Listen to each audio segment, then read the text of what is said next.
Aujourd'hui, on va comparer deux civilisations. On va comparer l'Occident avec les Asiatiques.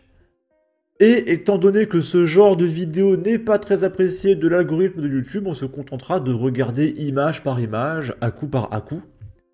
Donc la première, on est, je suppose, aux États-Unis, parce qu'il y a un magasin, c'est Bath and Body Works, donc c'est baignoire et puis salle de sport. Et il y a écrit No way! Bro almost killed someone! Nah, smiley rire! Donc en gros, c'est mais non, mon pote a failli tuer quelqu'un! C'est tellement drôle! Et du coup, le mec prend un énorme meuble, donc c'est un fauteuil, et il va le jeter du premier étage du magasin. Regardez. Hop! Il le jette, et ça tombe de, je sais pas, 15 mètres. Et heureusement, il rate les gens. Il a failli tuer quelqu'un. Oh, il a failli tuer quelqu'un, mais c'est tellement hilarant. Et du coup, ça fait un énorme boom. Sachant que le mec, s'il avait visé 30 centimètres à côté, il tuait quelqu'un. Voilà. Et du coup, après, il s'enfuit au courant, parce que c'est quand même vachement drôle. On va les écouter rigoler. On peut même écouter la séquence, en réalité, ça dure 10 secondes. Mais je vous le montre pas, évidemment, encore une fois, c'est trop choquant pour YouTube. Go, get him. There's no way this guy's doing it. Oh no.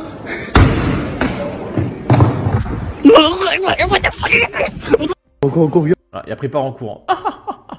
C'est quand même vachement drôle, hein, d'essayer de tuer les gens pour rigoler. Là, dans le même genre, on est au ski. Parce que oui, même au ski, on n'a pas la paix, les copains. Donc là, c'est un mec, il est en télésiège et il a préparé une énorme masse de neige. Alors la neige, c'est inoffensif. Sauf que vu que la masse de neige est très grosse, il n'y a absolument rien qui te dit qu'à l'intérieur, il n'y a pas un caillou. Et qu'en jetant la boule de neige sur quelqu'un, quand elle explose, bah, le mec se prend pas un caillou. Et ça arrive que dans les batailles de boules de neige, par accident, des fois, il y a un mec qui prend un caillou dans la figure. Donc maintenant, imaginez, vous êtes en télésiège, vous êtes allé à 15 mètres de hauteur, avec une boule qui fait la taille de 2 têtes, voire 3 têtes, et vous vous amusez à jeter cette boule sur des gens qui mangent tranquillement au restaurant. Hop! Et bah, s'il y a une pierre, bah, le mec est mort. Voilà, perdu. Ok, comprenez bien. Vous êtes en vacances. Vous êtes à 3000 mètres d'altitude dans un restaurant perdu au milieu de rien. Et il y a quand même des mecs qui vont venir vous faire chier au restaurant, quoi. Mais c'est complètement dingue.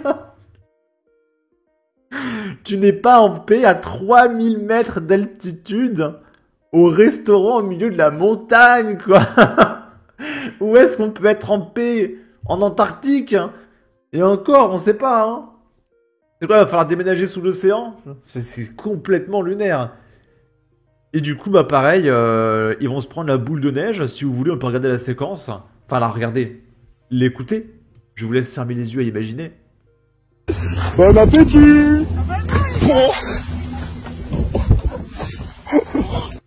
C'est quand même vachement drôle, hein, d'attaquer les gens au hasard. Et il y a quelqu'un qui nous dit c'est surtout débile et potentiellement dangereux. Encore une fois, oui, s'il y avait une pierre dans la boule de neige, sans le savoir, la personne serait morte de par la hauteur de l'impact.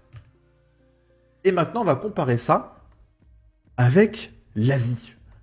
Quand je dis l'Asie, ça va être Thaïlande, Chine, Taïwan, Corée du Sud, Japon, voilà. Là, on est en Thaïlande, et c'est un truc de complètement lunaire.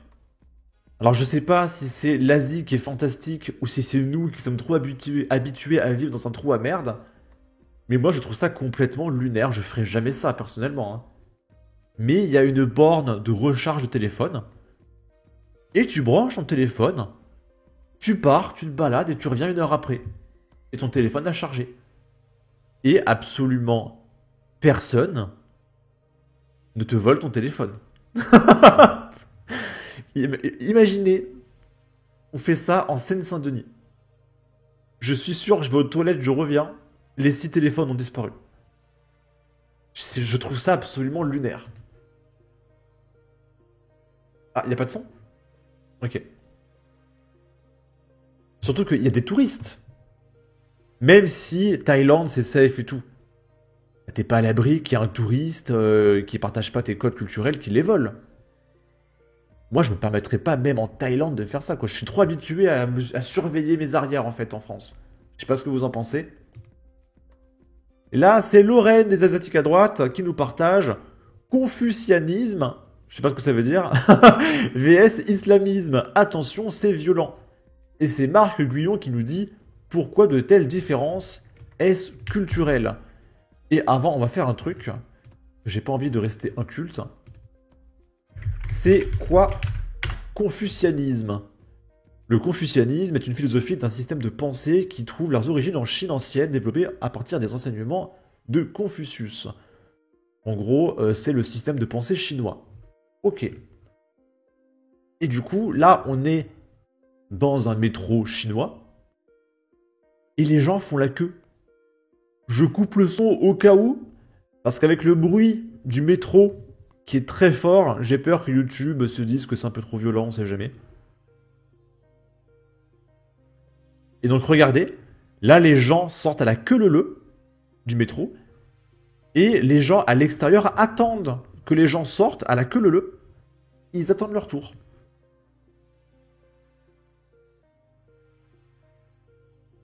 Je trouve ça fascinant.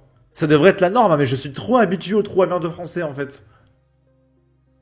Et là, c'est un pays, je suppose, en Afrique ou en Moyen-Orient ou en Inde, hein, peut-être, je sais pas. Et là, regardez ici, tout le monde se jette dehors. Les mecs, c'est même pas qu'ils sortent, hein, c'est qu'ils sautent.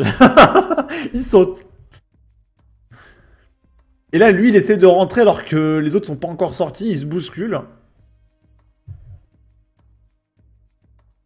Donc voilà, on n'est pas sur le même niveau de civilisation. Alors que je sais pas, c'est quand même la base d'attendre que les gens sortent avant de rentrer. En France, c'est un peu pareil. C'est juste que tout le monde sort en même temps. Et après, tout le monde rentre en même temps et se bouscule. Mais il y a quand même cette notion de j'attends que les autres sortent. Là, ici, même pas. C'est, je sais pas, c'est la course. C'est trop bizarre. Là, c'est extrêmement drôle. C'est Lorraine des Asiatiques à droite qui nous dit quand un citoyen issu d'un pays de moins en moins civilisé découvre la civilisation. Et c'est Julien Chiez qui est parti au Japon. Et je rappelle que Julien Chiez avait tweeté, il avait dit qu'il était rentré du Japon et qu'une fois arrivé en France, il était dégoûté, qu'il surveillait ses arrières, qu'il y avait de l'insécurité. En plus, il était rentré, il y avait eu un attentat au moment où il est rentré. Que voilà, ça, il y a quelque chose qui n'allait pas en France, quoi. Et il avait le seum, il voulait rentrer au Japon. Et là, il est retourné au Japon. Et il nous montre un magasin pareil. Moi, en tant que Français, habitant dans un trou à merde, je trouve ça absolument délirant. Mais peut-être que c'est la norme. Je sais pas, mais je suis pas habitué. Salut les amis, regardez, je suis en plein Yokohama, il est à peu près 22h30 et il y a cette petite boutique qui est grande ouverte, qui a une spécificité, c'est que, en fait, il y a personne, il n'y a pas de gardien, il n'y a rien. Par contre, il y a plein de bijoux, puis ils sont plutôt jolis. L'autre spécificité, c'est que, si par exemple vous voulez cette bague, vous la prenez, regardez, comme ça, il n'y a pas de bip, hein, il n'y a rien du tout. Vous prenez vos quelques yens, et vous les mettez dans cette petite boîte. On vous dit merci et vous partez. Vous voyez, je sors, vous pouvez voir à l'intérieur, il n'y a personne d'autre que Carole. Est-ce que vous pensez que ça pourrait exister chez nous? Ce serait quand même vachement bien, non? Je vais quand même le reposer parce que je pense que je ne vais pas la prendre. Mais en tout cas, c'est facile. Et là, on parle pas de boîte de pâté ou quoi, hein. On parle de bijoux. Là, si tu veux, vu la taille du rayon, elle est à 20 € la bague. Chaque petit cercle là, allez, il y a quoi? 30 bagues? Ça fait 600 balles par cercle. Allez, il y a quoi? 10 000 balles dans le magasin? Et elle laisse ça comme ça. Aucun vol. Et du coup, elle peut rentrer chez elle et se fait du pognon sans travailler. C'est fascinant. Je suis dégoûté. Moi, je vais aller au Japon, je vais me barrer. Hein. Moi, je vais faire des vidéos depuis le Japon. Waouh! Je suis tellement jaloux. Là, j'ai écrit « C'est lunaire ». Je sais pas si c'est le Japon qui est extraordinaire ou si c'est nous qui sommes habitués à vivre dans un trou à merde, mais moi, je trouve ça, encore une fois, lunaire. Et il y a Arthur qui me dit « Avant, c'était comme ça en France. Mais nos vieux boomers ont visiblement oublié. L'idéologie peut faire des ravages dans notre mémoire. C'est pour ça qu'un gauchiste méprise les anciens qui osent admirer leur époque, malgré qu'ils ne l'ont pas connue. » Et c'est vrai qu'en réfléchissant un petit peu, dans le village de mes grands-parents, au Portugal, les portes, en fait, il n'y a pas de clé ou de serrure. Alors, je sais pas comment dire. Je vais faire une petite recherche, attendez. Bon, j'ai pas réussi à trouver ce dont je voulais parler. Du coup, je suis directement allé chercher une ancienne maison de famille. Et j'ai vu que le nouveau propriétaire, justement, n'a plus ce système. Et maintenant, ils ont une porte sécurisée. Voilà, je trouve ça complètement dingue. Alors, ils ont raison. Mais je veux dire, moi, je vois ça, la maison de famille, elle ressemblait pas à ça. Alors là, elle est plus belle, elle est plus moderne. Mais regardez, là, il y a un vrai portail barricadé avec une serrure, une poignée. Et du coup, à droite, j'ai fait un dessin absolument magnifique. Je le vends pour 15 000 $ pour les intéressés. Donc avant, c'était un portail comme ça avec des barrières. Et tu pouvais passer la main au travers. Là, maintenant, je peux pas passer au travers, il faut que j'escalade. Là, il y avait des barrières, je pouvais passer la main au travers. Et le crochet en orange que vous voyez, je pouvais passer la main au travers, j'attrapais le crochet, et je le soulevais, hop, et je le retirais, et je pouvais ouvrir la porte. Et après, je rentre, et je remets le crochet, et hop, je referme la porte. En fait, on pouvait rentrer comme ça. Il n'y avait pas de serrure, en fait. Je sais pas si vous voyez ce que je veux dire. Ceux qui avaient des grands-parents dans une campagne avec ce système-là, je pense qu'ils savent de quoi je parle. Mais c'était ça, les portes avant, en France. Maintenant, il faut des serrures. Il faut des portes barricadées. Je vois ça, encore une fois. Regardez, ma maison. Enfin, c'est pas ma maison, c'était celle de mon arrière-grand-mère. Et regardez, il y a des barreaux aux fenêtres. Ils ont mis des barreaux. C'est devenu une prison, quoi. Il faut se protéger. C'est complètement dingue. Qu'est-ce qui s'est passé? Ils ont raison, ils ont raison. Hein, je condamne pas. Mais voilà, quoi. En tout cas, il y a beaucoup plus de verdure. Ils ont fait un petit... un petit, comment dire, havre de paix, ici. J'espère qu'ils vivent bien et qu'ils entretiennent bien la maison de famille. Mais voilà. C'est comme ça, la France, avant. Bon. Sur ce, n'hésitez pas à donner votre avis, votre opinion, à partager, liker, commenter. Ça aidera au référencement de la vidéo sur YouTube. Abonnez-vous, suivez-moi sur Twitter. Prenez soin de vous. Salut!